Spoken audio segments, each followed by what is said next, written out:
नमस्कार, मैं जनवक्ता श्रीओम गौतम। बड़ी खबर ये आ रही कि चाइना की जो हरकतें हुई गलवान वैली में, उसके बाद भारत की एक बड़ी संस्था जो व्यापारियों की संस्था है, जिसमें 7 करोड़ व्यापारियों के होने का और 400 से ज़्यादा बड़े संगठनों के होने का दावा इसमें है। और उन्होंने बाइकॉट चाइनीज़ प्रोडक्ट्स करके एक अभियान चलाया और इसके लिए उन्होंने भारत के तमाम सेलिब्रिटीज़ से अनुरोध किया है कि वो चाइना के 500 प्रोडक्ट्स के लिए लोगों से अपील करें कि भारत के लोग अपने देश की सेनाओं के जो 20 जवान बलिदान हुए हैं, उनके सम्मान में इस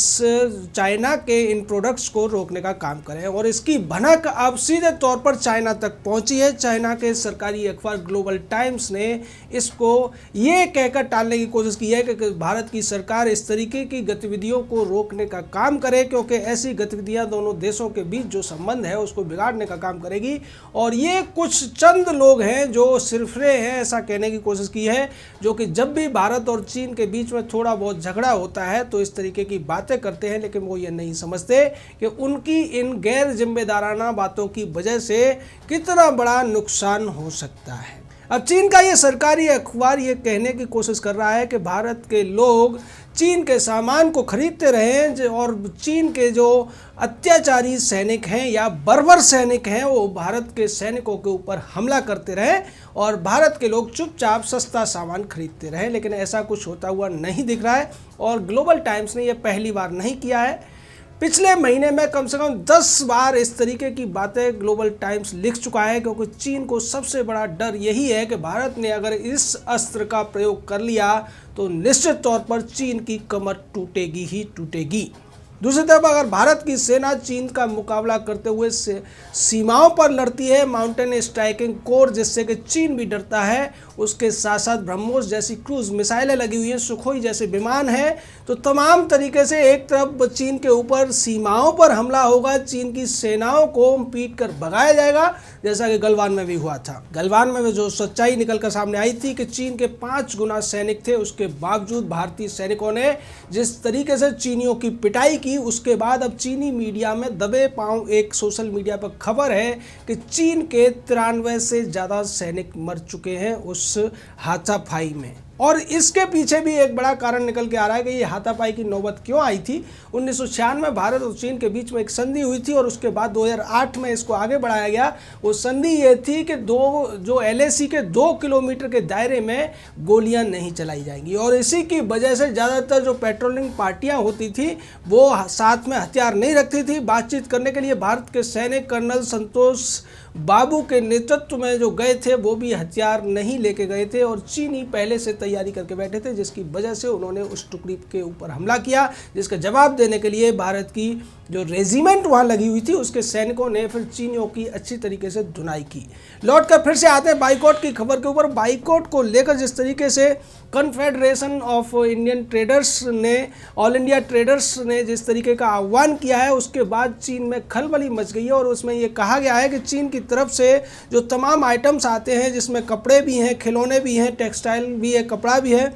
एपरल्स भी हैं उसके अंदर, और घरेलू सामान से लेकर किचन के आइटम्स तक उसमें होते हैं, फर्नीचर हार्डवेयर तक इसमें होता है, फुटवियर से लेकर हैंडबैग्स तक होते हैं, लगेज होता है, इलेक्ट्रॉनिक्स, कॉस्मेटिक और गिफ्ट आइटम्स इसमें ज़्यादातर होते हैं, इलेक्ट्रॉनिक वॉचेज होती हैं, इसमें कुछ गहने और इसके अलावा हीरे जवाहरात जैसी चीज़ें भी हो सकती है, इसमें ज्वेलरी, स्टेशनरी, पेपर, क्योंकि ये सब का सब चीन डंप करने की कोशिश करता है भारत में और इसको अगर रोक दिया जाए तो हम चीन की कमर आसानी से तोड़ सकते हैं। वहीं दूसरी तरफ चीन का जो अखबार है ग्लोबल टाइम्स, वो ये कहने की कोशिश कर रहा है कि भारत अगर ऐसा करता है तो भारत एक तरीके से अपने ही देश के कुछ विद्वानों की बात को नकारने की कोशिश करेगा। अब ये विद्वान कौन हो सकते हैं आप समझ लीजिए, कुछ कम्युनिस्ट नेता या लाल हरे चैनलों के बड़े बड़े स्वयंभू पत्रकार जो कि लॉबिंग करके बड़े बड़े पुरस्कार भी लेने में माहिर होते हैं, देश को तोड़ने की बात करते हैं और जो देश को तोड़ने के नारे लगाते हैं उनको हीरो बनाने का काम भी करते हैं। उन्होंने कहा कि अगर ऐसा होता है तो एशिया की 3रे नंबर की अर्थव्यवस्था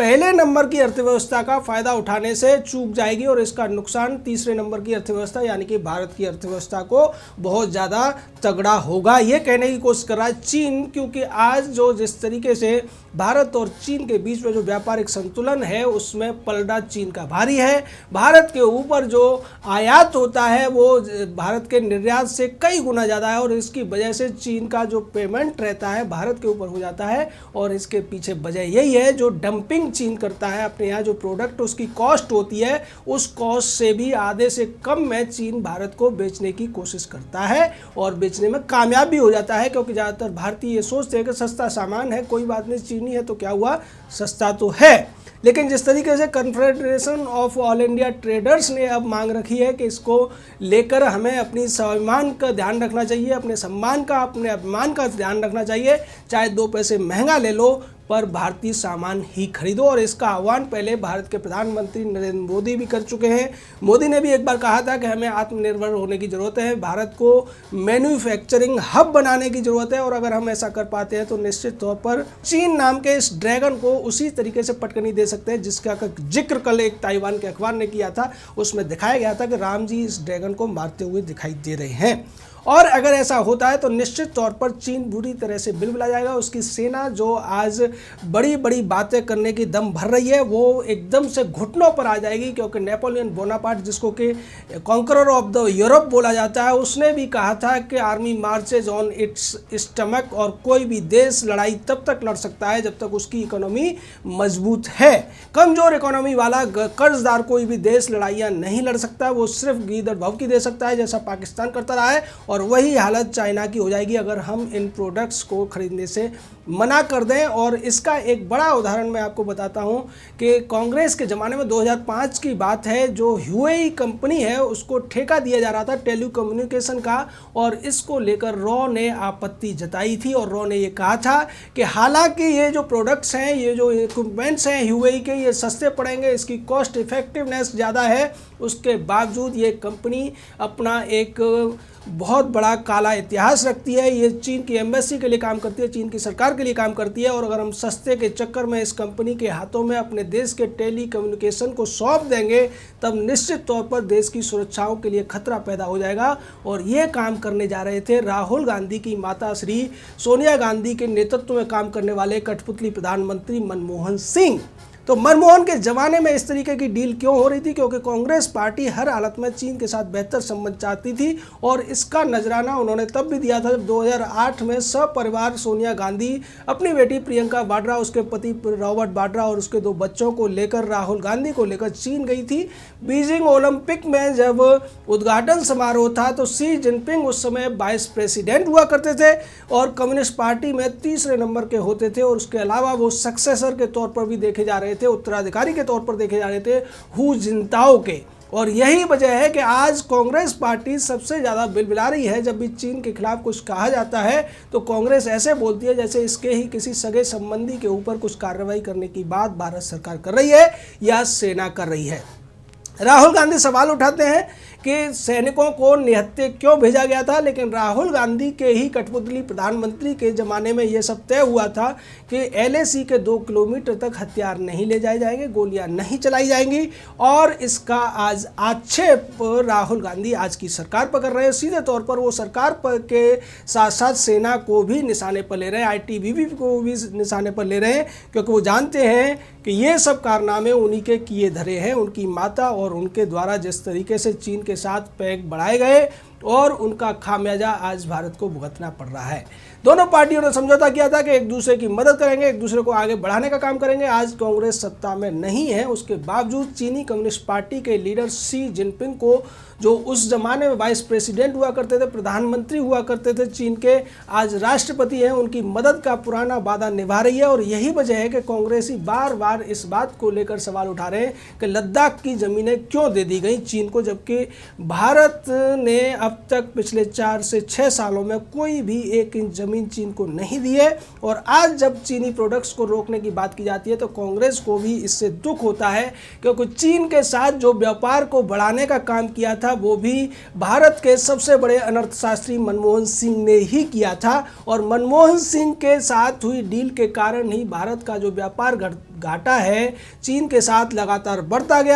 गया और उसका नतीजा ये हुआ कि चीनी येन का जो एक्सचेंज रेट पहले बहुत कम था भारत के रुपए के मुकाबले, अब वो काफ़ी बढ़ चुका है।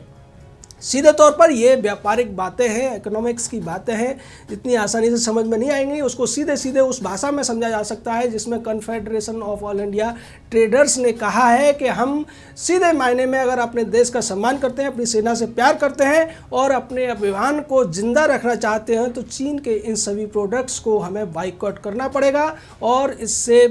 बाइकआउट किए बगैर हम चीन को सीधे तौर पर पैसा मुहैया कराते रहेंगे अपनी सेनाओं के खिलाफ लड़ने के लिए, जो हमें नहीं कराना है। और इसको लेकर रामदास अठावले ने भी बड़ा अच्छा बयान दिया। उन्होंने कहा कि न केवल चीनी प्रोडक्ट्स का हमें बाइकआउट करना चाहिए बल्कि जो चीनी रेस्टोरेंट चल रहे हैं, चीनी फूड जो चल रहा है उसको भी हमें खाने से बचना चाहिए, क्योंकि ये भी हमारे शरीर को नुकसान पहुँचाता है और जो चीनी प्रोडक्ट हैं वो देश को नुकसान पहुँचा रहे हैं और चीनी फूड हमारे शरीर को नुकसान पहुंचा रहे हैं। इससे हमें बचने की जरूरत है, तभी हम मजबूती के साथ चीन का मुकाबला कर पाएंगे। और चीन पहले ही डरा हुआ है, अमेरिका के साथ ट्रेड वार होने से उसका व्यापार पहले से खतरे में है। ऑस्ट्रेलिया जैसे देश पहले ही उसको चीनी बाइकआउट की बात कर चुके हैं और अब अगर भारत चीन का बाइकआउट कर देता है तो आप समझ लीजिए कि चीन के लिए एक सबसे बड़ा जो बाजार है वो बंद हो जाएगा। चीन के करोड़ों जो लोग हैं जिन्हें चीन ज़बरदस्ती काम करवाता है, तमाम जो उसकी यहाँ इंडस्ट्री चल रही है वो बंदी के कगार पर आ जाएंगी। उनमें पहले से ही तालाबंदी की सिचुएशन है, क्योंकि कोरोना वायरस की वजह से चीन में जो हाहाकार मचा हुआ है, दोबारा से कोरोना वहाँ फैलता हुआ नज़र आ रहा है। और वैसी स्थिति में अगर इसके पेट पर लात मार दी गई तो ये ड्रैगन फिर बहुत ज़्यादा समय जिंदा नहीं रह पाएगा और कई छोटे छोटे टुकड़ों में ये बड़ा देश बंटता हुआ नजर आएगा। जय हिंद, जय भारत।